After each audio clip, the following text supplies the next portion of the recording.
Welcome to this webinar about our Leverhulme funded PhDs, this project called LAURA.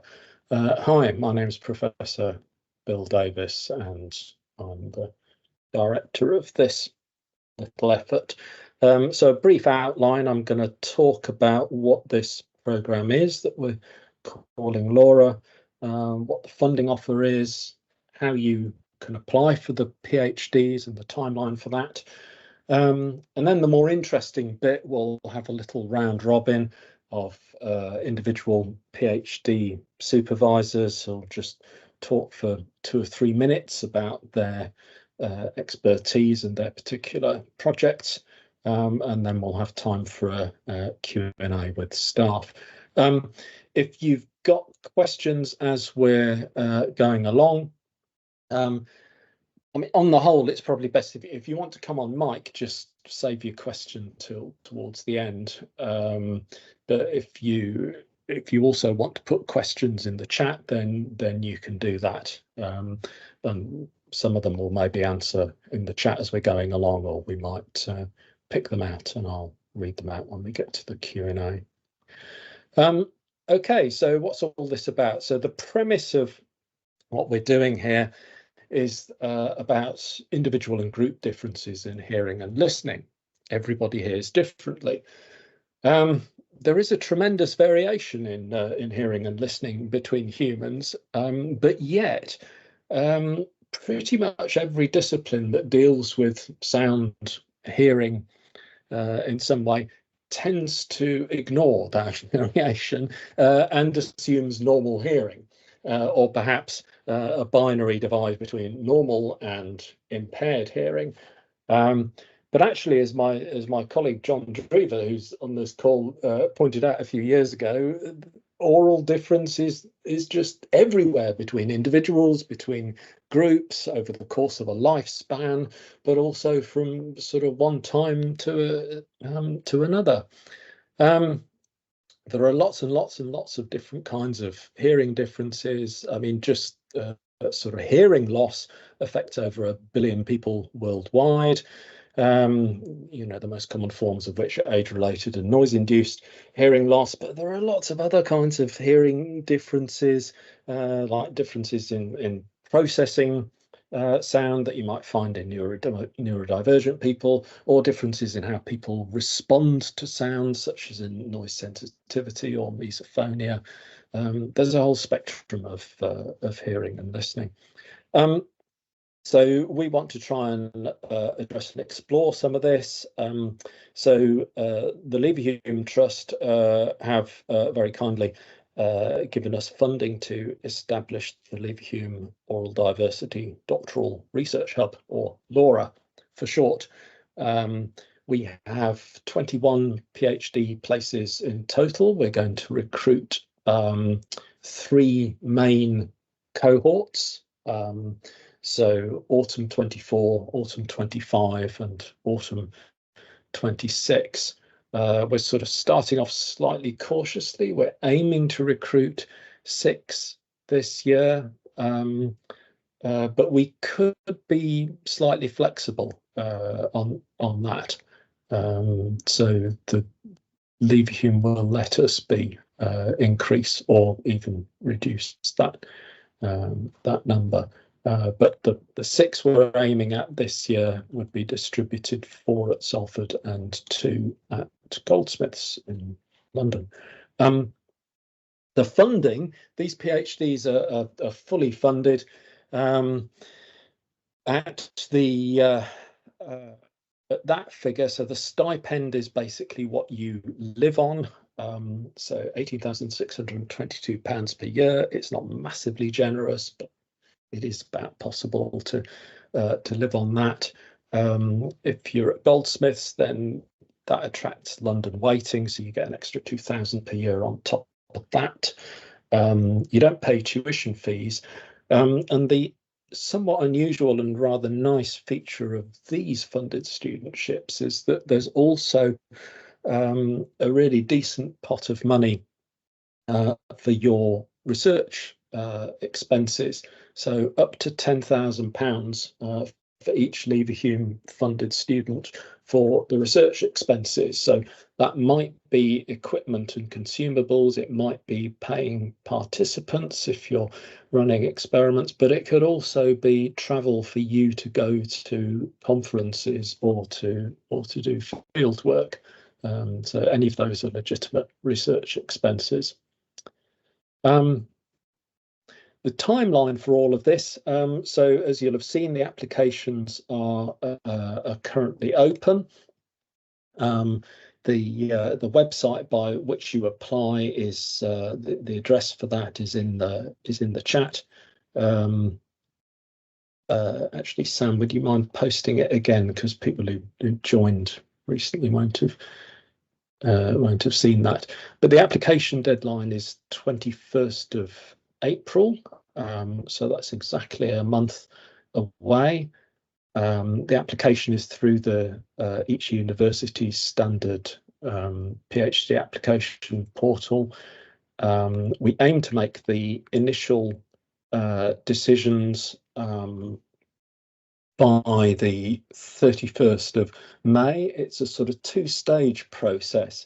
Because of the way universities work with their regulations around PhDs, what we have to do is to first of all have a selection for whether or not we can offer you a place to register on a PhD at either Salford or Goldsmiths. So that's the first decision that we aim to make by 31st of May. And for those who are offered a place, we will then ask you to apply again for the Leverhulme funding. So there's then another sifting process to get the funding.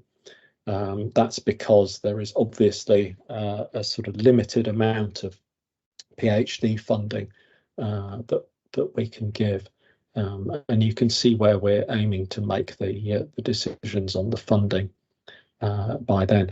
Obviously, we're aware that people typically apply for several different kinds of funded PhD and unfunded PhD opportunities at different universities, and that's fine. And so I'm expecting that, you know, when we get to the point of making people offers, there's going to be some juggling and negotiation around, well, I've also applied to this other place and so on. Once we've got through all of that, then the new students will register in September, and we'll have a kick-off sandpit and lots of other good stuff. Yeah, so applications, all of the details, everything that you need is on the LAURA website here. That's the rather unfriendly long link to it, but it's also in the chat. That's a QR code that will go to the website. That's what the website looks like. Great long website. Lots of information on it, including details of lots of different PhD topics. So we have suggested PhD topics, about 40 of them across a great range of different areas. They're nearly all interdisciplinary. It is also possible that for you to propose your own PhD topic, perhaps inspired by some of these. You might even look at these and think, well, I like this bit of this topic and this other bit of that topic, and write to all the supervisors. I mean, the key thing is that if you're interested in a topic, you write to the supervisors of that topic, or if it's your own idea, you can figure out what who the likely supervisor might be, and write to them and sort of get in touch with them and start an informal discussion as soon as possible. For sort of general inquiries that aren't about specific PhD projects, then we've got a sort of general LAURA email address that you can see there, and that's one of those shared email inboxes. Basically, that's me and Sam Gregory dealing with those. Why might you want to do this? Well, I mean, apart from oral diversity being the most fascinating topic, between us, Salford and Goldsmith, we have quite good facilities for doing this. So we have lots of kit and facilities for doing kind of acoustics and audio related projects, lots of different measurement systems for the various kinds of physiological measurements that you might be interested in, lots of different systems for replaying stimuli, signals, environments to people, but other things that aren't listed there. So if you're thinking, oh, you know, I need exactly this bit of kit to do my project and it's not listed up there, I mean, ask us, we might have it. You know, we're not going to buy £1 million bit of kit, obviously, just for your project, but anyway, there might be ways around things. Right. Oh, okay. So straight into sort of supervisors and round robin. I put myself in first here because I'll still be talking. Right. So we're going to try and keep this to 2 or 3 minutes each. So just very briefly. So in oral diversity, I suppose I've got quite broad interests. I'm a professor of psychoacoustics. I'm also autistic, and I'm particularly interested in autistic people's response to sound. I've got in fact, there's a couple of suggested PhDs on that, probably best known for soundscape research, sort of response to sound in the general built environment. Also room acoustics, but also sort of just design of everything, products, sounds, environments. All of this assumes normal hearing, and there's no good reason for that in my view. Yeah, so there's scope for PhDs on that. There's a couple of PhD topics I've suggested with my colleague Athena in architecture on a couple of aspects of design. I do bits of sort of physiological measurements. Sometimes you can see a couple of examples there, an eye tracker and an fMRI. We don't have an fMRI system here. That was a previous project, but there's lots of other kind of cool physiological things. But I also do like straightforward behavioural things and qualitative things as well. Okay, that's me. Right, I'm going to keep talking because there are a couple of colleagues who can't be with us but have a slide in here, so I'm busking to their slides, and this is one of them. So this chap is my young colleague, Dr. Duncan Williams, and his expertise is in audio technology, audio engineering, perceptual response, especially physiological response to that. So he's done quite a lot of EEG stuff, as you can see here in various images, including on some quite famous artists, and including he actually makes his own EEG caps as well. I don't know why, but he does. Yeah, and he's published in video games, but also like loads and loads of other things. So Duncan's got several projects listed up there in audio, music, social science, emotional response, lots of interesting things. I'm going to have to come back to that because I forgot I was supposed to get Trevor in from another meeting. So let's skip ahead and I'll get him back. Right, so sorry, I'm busking to this one as well because Ben Shirley's ill. Ben Shirley, as we can see here, is kind of accessibility researcher, particularly interested in audio. He's done a lot of previous work on exploiting the possibilities of new methods in multi-channel digital audio systems like object-based audio and so on, exploiting those to bring accessibility features so that the user can decide and control what aspects of the sound they want to listen to, what they want to emphasize, what they don't want to hear at all.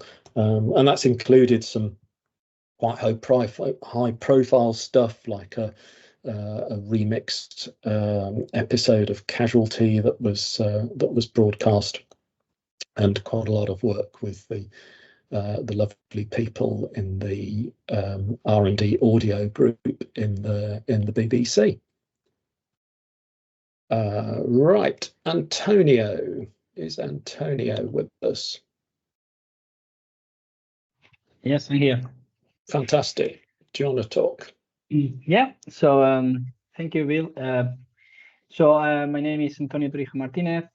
I'm working mainly on environmental acoustics. So I have a few diagrams, a few images here illustrating the things we do. So most of the time I try to understand how people respond to sound from different sources, including transportation. I'm quite interested in novel sources like electric cars or drones, or now air source heat pumps.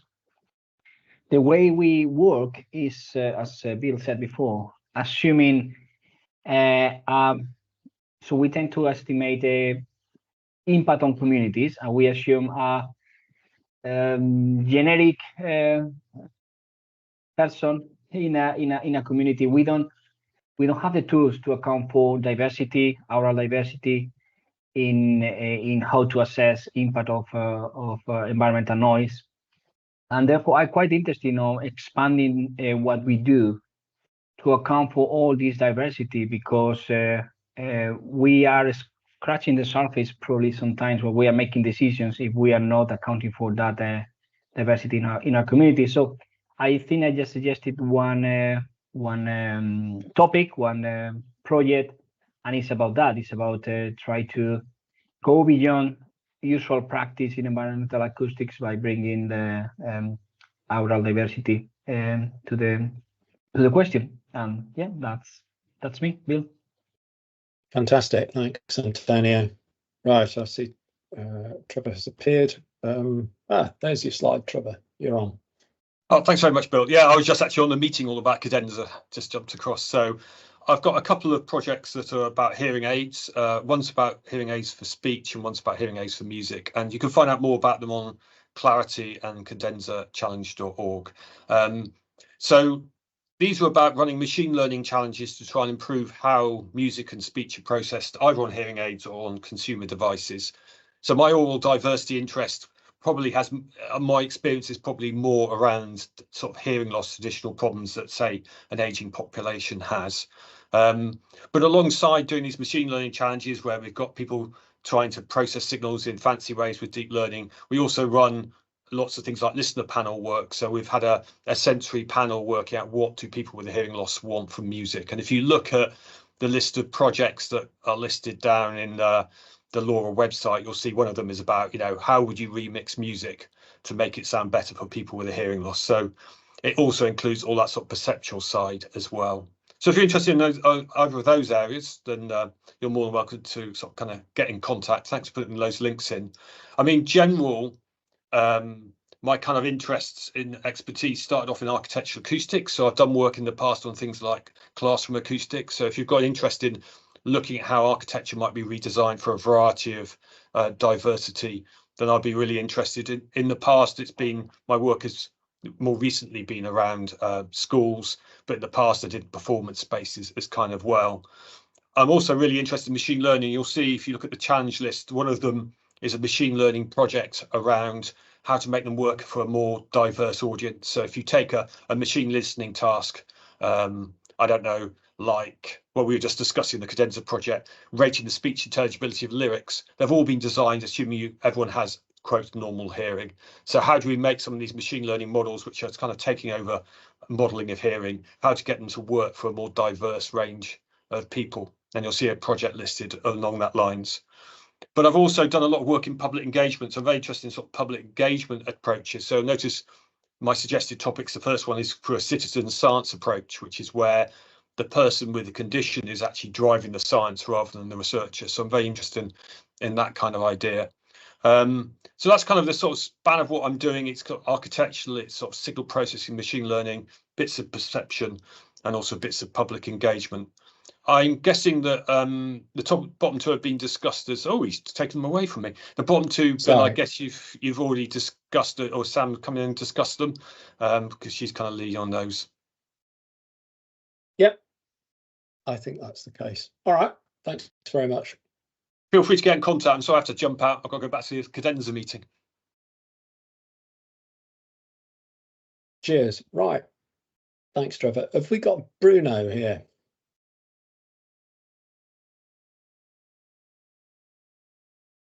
No. Okay. I'll just briefly to Bruno then. So you can see some of the topics that Bruno researches in there. So sort of sound quality in audio, psychoacoustics generally. Done a fair amount of work in VR. Also the interesting niche area of archaeoacoustics, which is sort of reconstructing the sound of how ancient monuments like Stonehenge and so on might have sounded when they were constructed or at various points in their evolution. I think he's in LoRa. I think he's mainly down as supervising a couple of projects in aural diversity in audio, including I think one about live sound in gigs. Anyway, the details all on the LoRa website. Okay, Sam, you're up next. Hi. So I'm coming to this from psychology.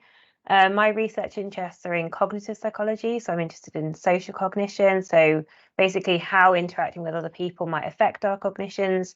I'm also interested in working memory and attention, so executive function type situations.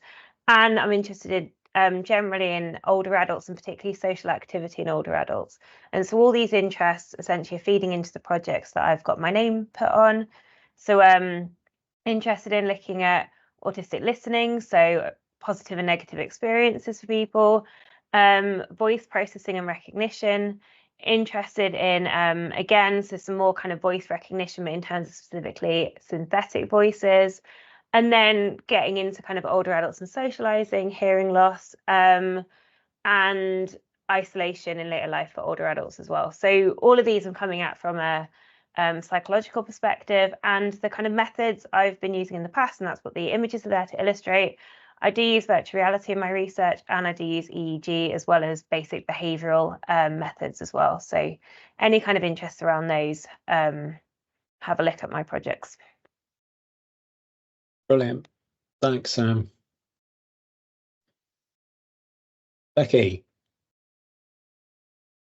Oh, hi. Hi, so I'm Rebecca Voss, and my interests are basically hearing aids for singing. Bit more generally, sort of hearing aids in general. I have a bit of background in a little bit of signal processing with hearing aids, choir singing, and also machine learning and listening to music as well, and how we can use hearing aids for well-being and just make hearing aids better for listening to music and singing in general. And of course, this also ties in really well with the ageing population. So I'm involved in the Cadenza project, which Trevor mentioned, which is about listening to music and improving the quality of music for people with hearing loss or with hearing aids.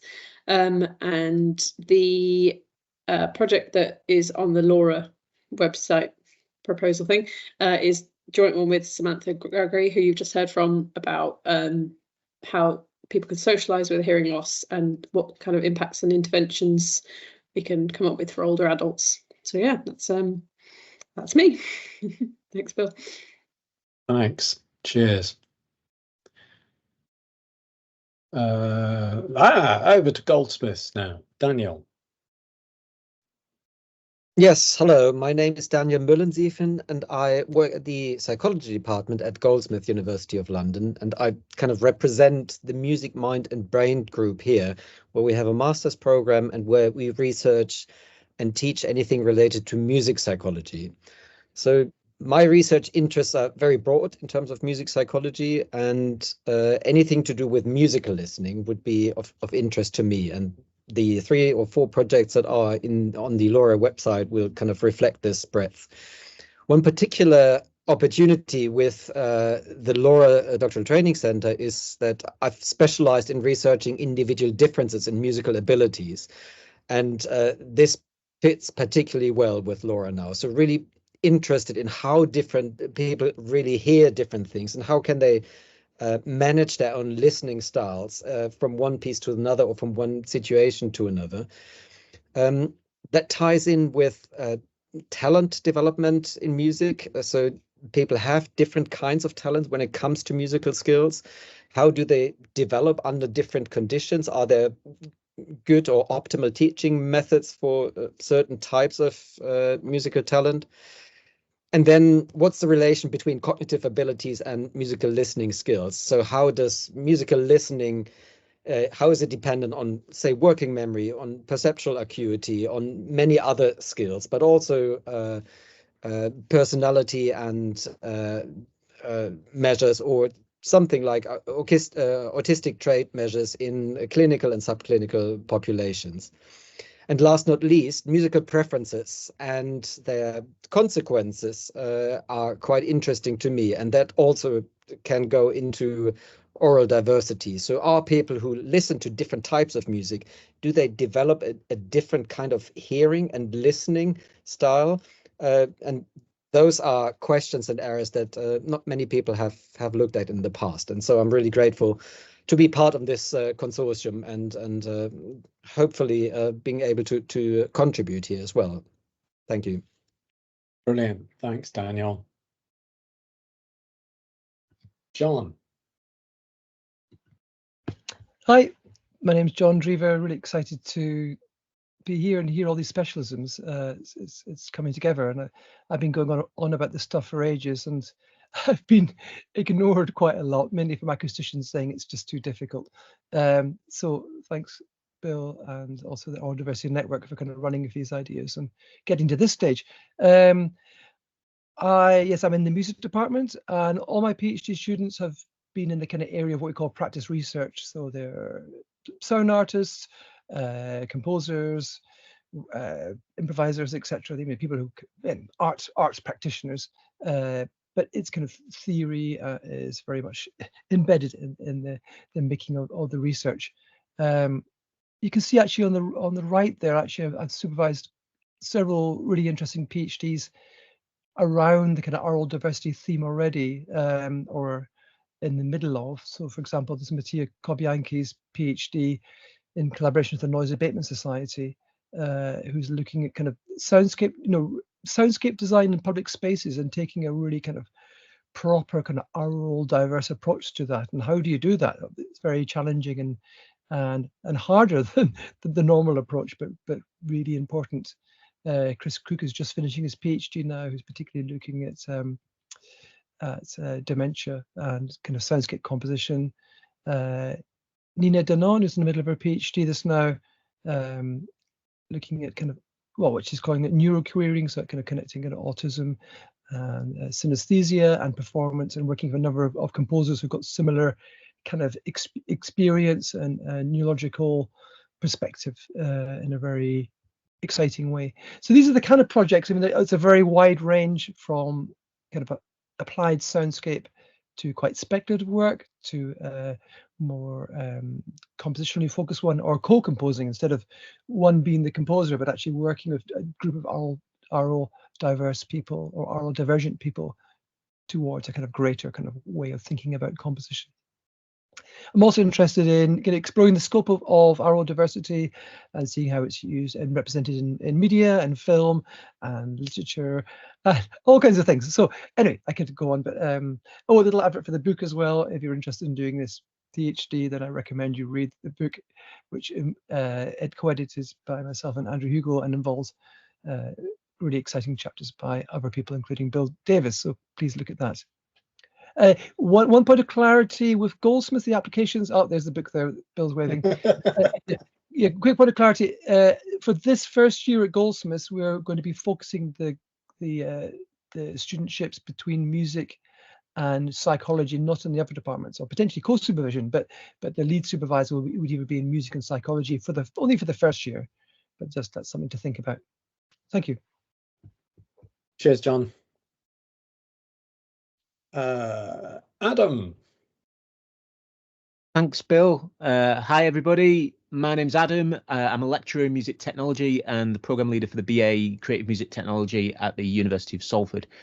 I specialise in music production, audio programming, sound design and sound for games, but I do also have a background working in various levels of education from junior primary to postgraduate and doctoral. So I've got a real interest in the learning dynamics of creative technology and how it can be used for various kinds of creative advocacy in education. So, for example, I'm doing some work at the moment using Minecraft to explore issues of environmental sustainability with youth groups across the UK.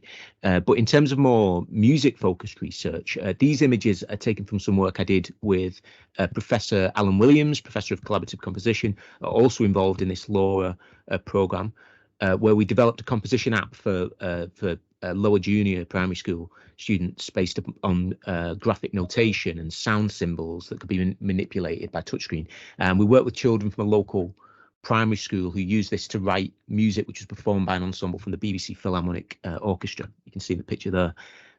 So this idea of finding a tailored approach to music composition and production through creative technology relates directly to some of the LoRa topics that I'm involved in. I'm very interested in aural diversity because this has been a focus of my research. It's an interesting theme that's emerged, but also because of my own lived experience of aural diversity as an autistic person with auditory processing differences and tinnitus. I've also just started a new neurodivergent researchers network at the British Educational Research Association. Of course, this relates to many of the topics discussed here. So if anyone's interested to know more about this or perhaps him to join, you can follow the link and also please drop me an email. So the suggested topics in which I'm involved are live sound for orally diverse audiences, collaborative composition with neurodiverse participants and/or neurodiverse audiences, and personalised music production for aural diversity through citizen science. And great to hear from everyone about their research interests, and look forward to being involved more in this fantastic project. Thanks. Cheers, Adam. Thanks. I wonder if I should join that network. Sounds good. Right, Gemma. Hello. Okay, so yeah, I'm in psychology like Sam. My research interests are really very much around early child development, so the first 5 years of life. I'm very interested in child development in the digital age, all aspects of child development, from memory, language, cognitive, and socio-emotional development as well. So that's sort of where I'm coming from. Those are my sort of really deep interests.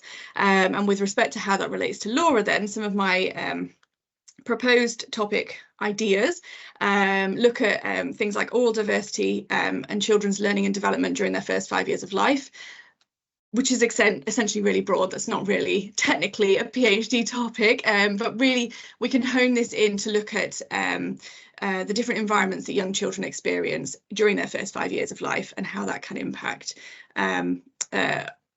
on their learning and development, and sort of what their experiences are, auditory experiences during those different environments.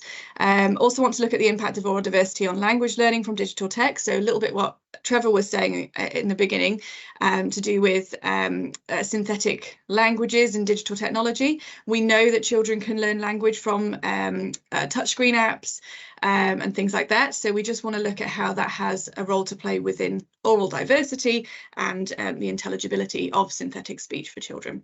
And then there's another project which is looking at aural diversity in mainstream secondary school education, so much older for me, and this is more of a sort of co-creation type project.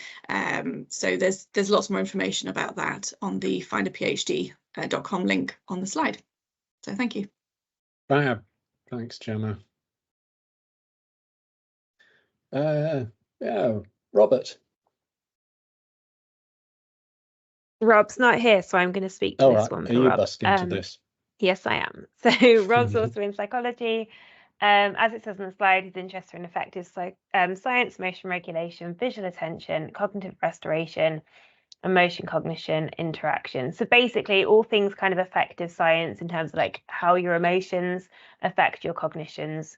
And then also in terms of cognitive restoration, it's this idea that basically if you go outside, you feel better. So like nature kind of helping your cognitions, but looking at the science behind that and why we feel better in these kind of natural environments.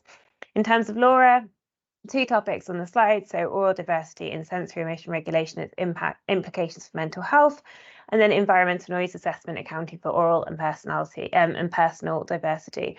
So topics that kind of come to Rob's interest around these things in effective science and emotion regulation and so on and so forth.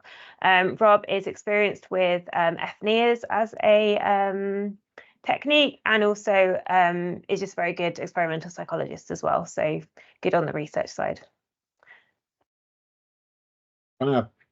Thanks, Sam. Oh right, and one for me to busk to. I think this might be the last one. Yeah, so this is my colleague in architecture at Salford, Athena Mustaka. She can't be here. She's got to put up a building or something. But she and I are potentially co-supervising a couple of suggested LoRa PhD projects, mainly around oral diversity and design of the physical environment, built environment. Athena is kind of I don't know what's going on in her slide. It's very pretty, but Athena is a really interdisciplinary person herself. I mean, she's trained as an architect, but she has degrees in engineering, humanities, architecture, and something else. So she's an interdisciplinary research group within one person. Yeah, so we're kind of particularly interested in well, what happens if we stop assuming normal hearing in the design of the built environment? I mean, as John said earlier, for years, acoustic consultants have been telling him, no, that's too difficult. We're not going to even think about that. Well, now it's time to think about it. So, so how do you make a building if you acknowledge that you're going to get, if it's a public building, all kinds of different users who are going to have all kinds of different hearing and hearing needs, and some of those might clash in an interesting way. How can you accommodate that? Yeah. Oh, yeah. So a little bit more potential inspiration. We've run out of supervisors now, but there is some sort of prior art here. I think John briefly mentioned a thing called the Oral Diversity Research Network, which has existed now for about 3 or 4 years.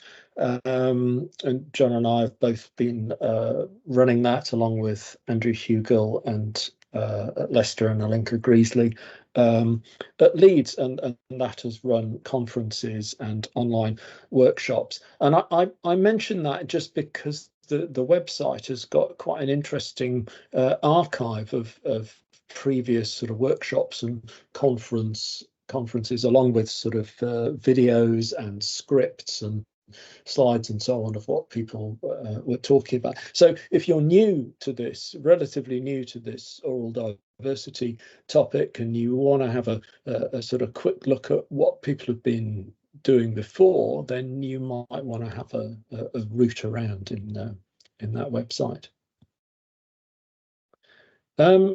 Okay, right, time for the Q&A.